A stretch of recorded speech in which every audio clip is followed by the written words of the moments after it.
দুনিয়াতে যত অদ্ভুত অদ্ভুত প্রশ্ন সব আপনি মুসা আলাইহিস সালামের মাথা থেকে পাবেন। বিভিন্ন বিষয়ে আল্লাহরে প্রশ্ন করতেন। সাইয়েদনা মুসা আলাইহিস সালাম আল্লাহরে বললেন, আল্লাহ আপনি আমার এমন একটা জিকির শিখাইয়া দেন যে জিকিরটার শব্দ আপনি আর আমি ছাড়া কেউ জানবে না।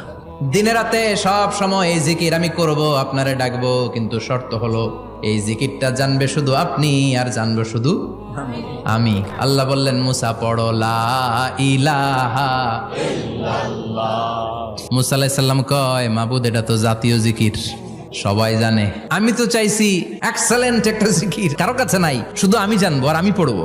আল্লাহ বললেন, মুসা এই লা ইলাহাকে যদি এক পাল্লায় রেখে দাও, তাম বিশ্ব, 7 আকাশ 7 জমিনটারে তুলে যদি তুমি আরেক পাল্লায় রেখে দাও, লা রাজাহাত কাফাতু লা ইলাহা ইল্লাল্লাহ, মুহূর্তের মধ্যে লা ইলাহার পাল্লা ভারী হয়ে যাবে।